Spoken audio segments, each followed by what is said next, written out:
दरम्यान महायुतीत लोकसभेच्या 2 जागांवरनं तिढा अजूनही कायम आहे। या 2 जागा कोणत्या आहेत? तर ठाण्याची जागा आणि नाशिकची जागा। या 2 लोकसभांवरनं अजूनही रस्सीखेच सुरू असल्याची माहिती मिळते। ठाण्याच्या जागेसाठी भाजपचा आग्रह आहे, तर नाशिकच्या जागेवरनं तीनही पक्षात रस्सीखेच सुरू असल्याची माहिती मिळते। ठाणे आणि नाशिक वगळता महायुतीचं संभाव्य जागा वाटप माझाच्या हाती आलंय। महायुतीत शिंदेंच्या शिवसेनेला 13 जागा, अजित पवारांच्या राष्ट्रवादीला 5 जागा मिळतील अशी माहिती आहे, तर रत्नागिरीची जागा भाजपकडे राहील अशी सध्याची माहिती आहे।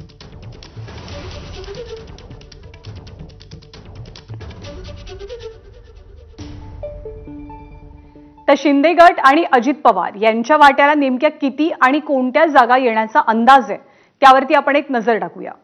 सूत्रांच्या माहितीनुसार नेमकी कोणती जागा कोणत्या पक्षाला जाऊ शकते, तर शिंदेंच्या शिवसेनेला या जागा मिळण्याची शक्यता आहे।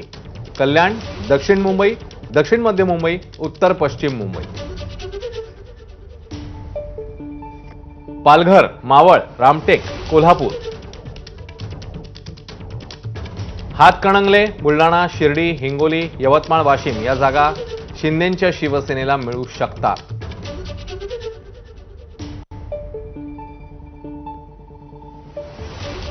तर अजितदादांच्या राष्ट्रवादीला कुठल्या जागा मिळतील, तर बारामती, शिरूर, रायगड आणि परभणीतली जागा जिकडे महादेव जानकर लढू शकतात अशी शक्यता सध्या तरी समोर येते, तेव्हा राष्ट्रवादीला या 4 जागा मिळण्याची शक्यता आहे।